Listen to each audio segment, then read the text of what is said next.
খুলুমবাই দণ্ডবোধ এখন আমাদের মাঝে উপস্থিত আছেন। আমি চাবো উনি যদি নিজের পরিচয়টা দেন। নমস্কার, সর্বপ্রথম নমস্কার জানাই এবং আমি কৃতজ্ঞতা ও ধন্যবাদ জ্ঞাপন করছি।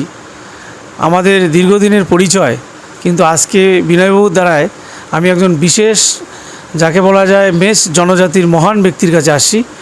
তার নাম হচ্ছে রমেশ সুবা। তিনি একজন কবি এবং সাহিত্যিকও বটে। তার সঙ্গে আজকের এই সাক্ষাৎকার আমার জীবনে একটা স্মরণীয় অধ্যায় বলে আমি মনে করি। অনেক অনেক দণ্ডবোধ জানাই সকলকে। আমরা জানি, স্পেশালি যারা আমরা মেষ সম্প্রদায় আছি উত্তরবঙ্গে, আমরা ভাবি মেষ কোচ আমরা যারা আছি আমরা একই শিকড়ের, এটা আমরা মেনে নিয়েছি এবং আমরা জানি, ইতিহাস খুঁজলে আমরা পেয়ে থাকি যে 1205 মানে বখতিয়ার খিলজির আমল থেকেই এই তিনটা জনগোষ্ঠীর নাম স্পষ্ট আকারে লেখা আছে বইয়ে, মেচ কোচ থারু, এবং আমরা মেনে নিই আমরা একই শিকড়ের। আপনারা বিশ্বাস করেন কি না?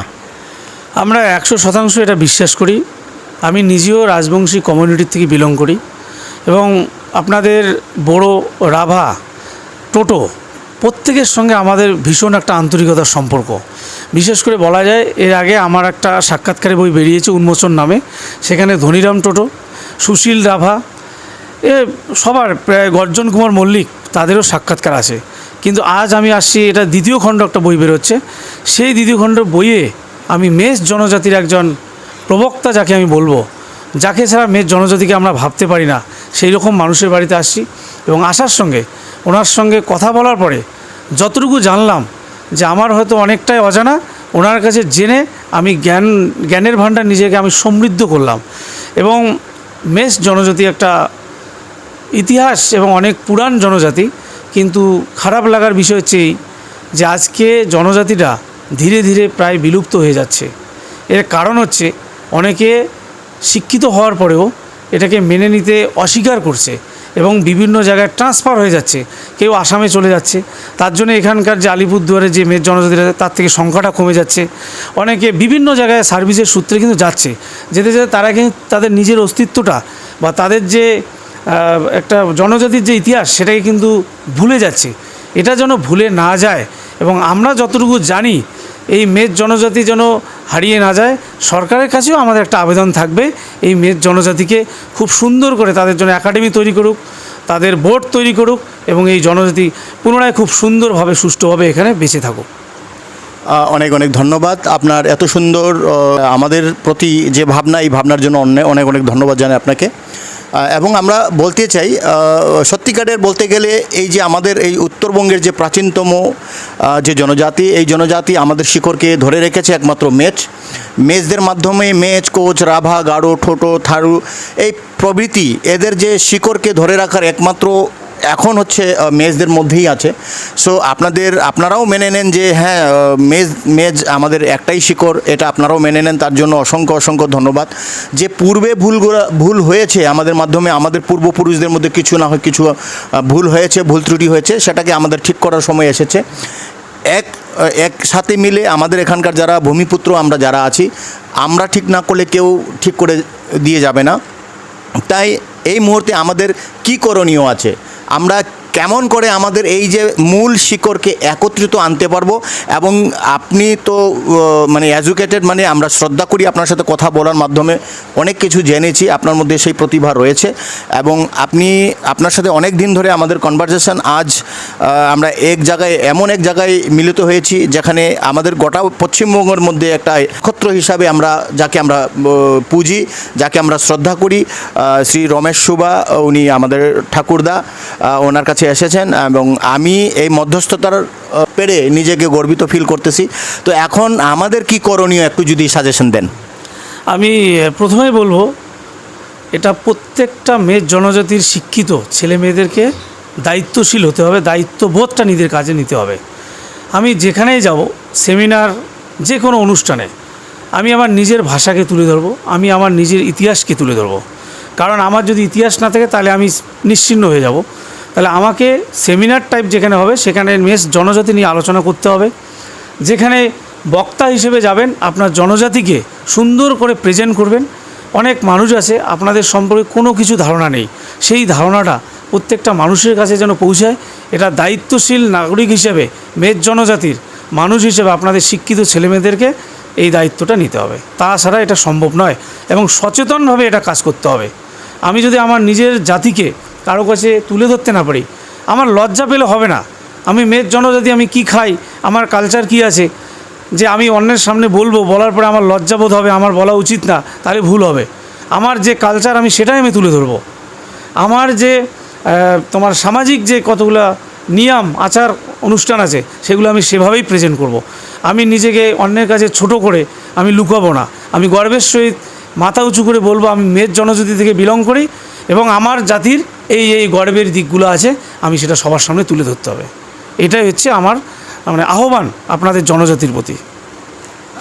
অনেক অনেক ধন্যবাদ। আপনার এত মূল্যবান আপনি যে কথাটা বললেন, প্রশংসনীয়। অবশ্যই আমরা চেষ্টা করব, আমরা উদ্যোগ নিব। সেই কারণেই আমরা একটা চ্যানেল চালিয়েছি বড় মেষ টাইমস। আমি আহ্বান করব আমাদের যত কোচ রাজবংশী ভাইরা আছেন তারাও যাতে এই বড় মেষ টাইমস একটু সাবস্ক্রাইব করে এবং দেখেন। আমরা চেষ্টা করতেছি আমাদের কালচার এবং আমাদের ইতিহাস এই বড় মেষ টাইমস চ্যানেলের মারফতে প্রসার করার। এবং আমি ধন্যবাদ জানাবো যে ব্যক্তিত্বর সাথে আমার মানে কনভারসেশন হয়ে আছে, তাদের কাছেও আমি যাব। আজকে আমি এই ইন্টারভিউ তাদের নাম নিচ্ছি না, তবে আমি ধন্যবাদ জানাই মহান মহান ব্যক্তি যাদের সাথে আমার কনভারসেশন হয়ে আছে। তো একমত তাদেরও, আমরা একই কমিউনিটির একটাই শিকড় এবং সময় আসলে সেটা আমাদের একত্রিত হয়ে সেই মোটিভেশনাল কাজটা আমাদের করে যেতে হবে। কেননা শিকড় ছাড়া কোনো গাছ বেঁচে থাকবে না। শিকড় যদি না থাকে টোটাল গাছটাই মানে বিলুপ্ত হয়ে যাবে। তাই আমরা চাবো না আমাদের এত সুন্দর ইতিহাস, এত সুন্দর আমরা যে এখানকার জনজাতি, এই জনজাতি এই পৃথিবী থেকে বিলুপ্ত না হয়। তাই আমরা চাবো, আমার বড় মেষ টাইমস থেকে আহ্বান করব, আমরা যারা এখানকার ভূমিপুত্র, আদি ভূমিপুত্র আমরা যারা রয়েছি, মেচ, কোচ, রাভা, থারু, গারো, টোটো, যতটুকুই, যে হয়তো আমি কয়েকটা জনজাতির নাম নিতে ভুলে গেলাম, তাদের সকলকে আমি আহ্বান করব নিজ নিজ মাতৃভাষা, নিজ নিজ কালচারকে প্রিজার্ভ করে রাখার আমাদের দায়িত্ব নিতে হবে। অ্যান্ড ধন্যবাদ জানাই, থ্যাংক ইউ। ধন্যবাদ আপনাকেও। খুব ভালো থাকবেন, সুস্থ থাকবেন। এভাবে আপনারা যতদিন তুলে ধরবেন তত আমাদের জনজাতির উপকৃত হবে বলে আমি মনে করি। Thank you. একবার খুলুমবাই বলে দেন। খুলুমবাই। ধন্যবাদ। Actually, ang Deepak Kumar Rai, Raiganj University ni Upacharya. Actually, Bengaluru Department ni Faringiri professor হিসাবে। আরও actually my research work actually Bodo language, North Bengal and North East India. Thank you. Bodo Harini এই যে জাতি সম্বন্ধে সুনীতি কুমার চ্যাটার্জি, সুকুমার সেন, মুনহা সাউরাই দংমন বে বিজাবখো স্কিরাজ জনকৃতি সুকুমার সেনের ভাষা রীতিবৃত্ত আরও গুবুন গুবুন স্কলার অলরেডি মেনশন যে বড়ো একটা big umbrella of North East India. This is the most important part for our research and near future. Raiganj इउनिभार्सिटिनि उपाचार्य नि दायित्वआव दं। तो आं बिथांनिफ्राय मिथिनो लुबैयो जे जोंनि सोनाब बंग, उत्तर बंगआव थानाय जे मेच कमिउनिटी आरो जोंनि राजबंशीनि मध्य जों माब्रैनि रिलेशन बिथाङा एसे बेखेवला गाहाम जागौ। एकटु बोलेन, আপনি যদি বুঝে থাকেন একটু বলেন স্যার। খুলুমবাই, অ্যাকচুয়ালি উত্তরবঙ্গে যাদেরকে মেচ বলা হচ্ছে তাদেরকে অ্যাকচুয়ালি বড়ো কমিউনিটি একটা আলাদা আইডেন্টিটি। কারণ বড়ো ল্যাঙ্গুয়েজ বর্তমানে 8th schedule language. 8th schedule language হওয়ার পরেও যদি আমি বলি মেচ ভাষা, অ্যাকাডেমিক্যালি সেটা একটা বড় ধরনের প্রতিবন্ধকতা। সুতরাং আমি বিলিভ করি যে দ্যাট ইজ বড়ো ল্যাঙ্গুয়েজ অ্যান্ড বড়ো community, not Mech language. Because Mech language, Mech তার came from Mlecho, according to Nagendranath Bose social history of কামরূপে মেনশন করেছে। আর এই যে বড়ো কমিউনিটি উত্তরবঙ্গে একটা আদিম অধিবাসী, তার সঙ্গে আরও অন্যান্য ইন্দোমোগলাট গ্রুপের মানুষেরা আছেন, রাভা আছেন, গারো আছেন, এবং তার সঙ্গে রাজবংশী যে আইডেন্টিটি, সে আইডেন্টিটি আসলে ক্লোজলি রিলেটেড।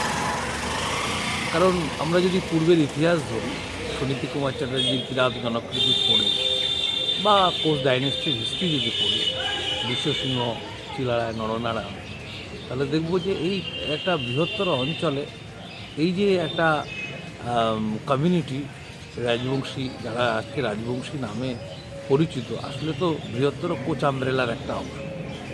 সুতরাং সিডনি অ্যান্ডেলও উল্লেখ করেছে যেটা পরস্পরের সঙ্গে যুক্ত, গারো, রাভা, বোড়ো, ডিমাসা, ককবরক এবং যারা রাজবংশী বা কোচ রাজবংশী নামে পরিচিত, এথনিক্যালি এরা রিলেটেড। এবং এই রিলেটেড ম্যাটারটাকে নিয়ে চর্চা হওয়া দরকার। কারণ রিসেন্টলি আমরা লক্ষ্য করছি যে এই কমিউনিটিগুলোর মধ্যে একটা শিথিলতা কোথাও উঠে এসেছে, ভাগ হয়ে যাওয়ার একটা প্রবণতা, যে একটা আমব্রেলা ছেড়ে আর একটা আমব্রেলায় গিয়ে একটা অন্য একটা আইডেন্টিটি। হ্যাঁ, বিভিন্ন ধরনের সোশ্যাল মুভমেন্ট হয়, বিভিন্ন ধরনের মুভমেন্টের মধ্য দিয়ে চেঞ্জ হয়, তার সোশ্যাল কালচারাল দিকটা চেঞ্জ হয়, কিন্তু এথনিসিটিতে চেঞ্জ হয় না। এথনিক রিলেশন, ইন্ডোমোগ্রেট গ্রুপের এই যে মানুষগুলো আমরা আছি, এই মানুষগুলো আজকে বোডো কমিউনিটি যারা আছেন তারাও চিলারায়কে মান্যতা দেন, আজকে রাভা যারা আছে, কোচাক্রও যারা আছে নর্থ বেঙ্গল, তারাও চিলারায়কে মান্যতা দেন, আজকে গাঢ় কমিউনিটি যারা লোক আছে ডিমাসা, তারাও চিলারায়কে মান্যতা দেন। দিস ইজ দ্য একটা এথনিক আইডেন্টিটি। এই এথনিক আইডেন্টিটির জায়গাটা যদি একাডেমিক্যালি কেউ ধরতে না পারেন, তাহলে বিভেদ তৈরি হবে। রাজবংশীরা ক্ষত্রিয় হতে পারে, ক্ষত্রিয় one of the movement, social movement, social মোবিলিটির একটা জায়গা। এবং এই ক্ষত্রিয় মুভমেন্টের ফলে তাদের চেঞ্জ হয়েছে। এবং উত্তরবঙ্গে যারা বোডো কমিউনিটি রয়েছে তাদের মধ্যেও ক্ষত্রিয় মুভমেন্ট হয়েছে। ইভেন যারা কোচাক্র বা রাভা কমিউনিটি আছে তাদের মধ্যেও ক্ষত্রিয় মুভমেন্ট হয়েছে। সুতরাং এই মুভমেন্টগুলো হবে বিভিন্ন সময়ের প্রেক্ষিতে এগুলো হবে এবং এগুলো হয়েছে। কিন্তু এথনিক্যালি এই যে কোরিলেশন, ইন্ডোমোগ্রেট গ্রুপের যে ফিজিক্যাল স্ট্রাকচার, অ্যানাটমি বা তাদের স্ট্রাকচার, ঘরবাড়ির স্ট্রাকচার, সেগুলো দেখলেই বোঝা যায় যে এই একই গোত্রের মানুষেরা আজকে বিভিন্নভাবে ভাবনা চিন্তার মধ্য দিয়ে বিচ্ছিন্ন হয়ে যাচ্ছে। এই বিচ্ছিন্নতা কাম্য নয়। Thank you sir, thanks a lot. আচ্ছা, এই যে কোচবিহারের ডাইনেস্টি বা বংশ, আমরা বহু ক্ষেত্রে বহু ইতিহাসবিদ বা ইংরেজ ওই সময়কার লেখক যারা লিখে গেছেন তাদের মাধ্যমে আমরা এখন আজ ফিল করি বা জানি, সত্য ইতিহাস তো কোনো বিকৃত হয় না, ইতিহাস তো ইতিহাস, যে বিশ্বসিংহের যে পিতা হাওড়িয়া মেচ মণ্ডল, উনি কিন্তু হারিয়া মণ্ডল মেচ, উনি মেচ পরিবার থেকেই ছিলেন।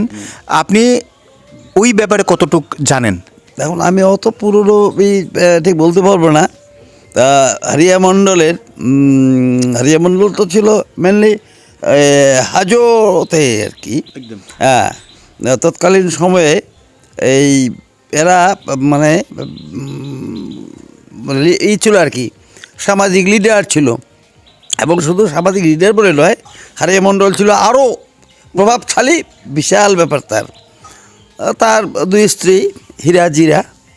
হ্যাঁ, তো হীরার যখন কোনো পুত্র সন্তান হচ্ছিল না, তখন জিরাকে বিয়ে করলো, শালি। হ্যাঁ, শালিকে বিয়ে করার পরে বিশ্বসিংহ, মানে দুই ভাই জন্মিল, শিবসিংহ, বিশ্বসিংহ, না বিশু শিশু। হ্যাঁ, বিশু শিশু। এবং পরে ওরা আস্তে আস্তে এটা একটা অভিপ্রায়ণ করে এগিয়ে যাচ্ছিলো আর কি। ওরা এইভাবে মানে দলবল নিয়ে এলাকা দখল করতো। বুড়াদের কাছে শুনেছি এরকম যে উনি মানে বাহিনী নিয়ে চলতেন। হ্যাঁ, উনি নাকি প্রথম বলে আর কি যে হারিয়া মণ্ডলের প্রথম ছাউনিটা গড়েছিল আমাদের এইখানে, এই তুফানগঞ্জ যেতে বাঁশ রাজা বলে একটা আছে। হ্যাঁ, এই রাডাক নদীর পাড়ে এখানে কোনো ছাউনি গড়েছিলেন। এই 18টা মানে সেট আপ তৈরি হয়েছিল তার সৈন্য সামন্তরা, মানে তার বাহিনী থাকার জন্য। এই জায়গাটার নাম হয়েছে 18 এখান থেকে নাকি তার হতো, অভিযান শুরু করতে আর কি। হ্যাঁ, এই করে মোটামুটি কুচবিহারের মানে গোটা এলাকা প্রায় দখলের দিকে যখন আসছে, সেই সময় এখান থেকে ছাউনি তুলে নিয়ে গেল কি ওটা, আরে ইয়েতে ধলুয়া নাকি ধলুয়াবাড়ি, এখান থেকে চলে গেল ধলুয়া বাড়িতে। ধলুয়া বাড়িতে গিয়ে প্রথমেই গোটা এলাকা দখল করা বা তার যখন এখানকার মানুষ তার বর্ষতা স্বীকার করে নিল, সব কবজা করার পরে নিজেকে রাজা হিসেবেই ঘোষণা করল। এবং সেটা তর্ষা নদীর এই যে বিক্ষিপ্ত বন্যার প্রভাব পরে পরে ধলুয়া বাড়িতে পরে তর্ষা নদী গ্রাস করে নেয়।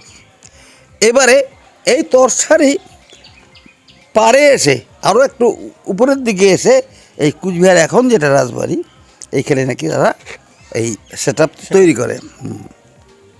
পরে এইখানেই এই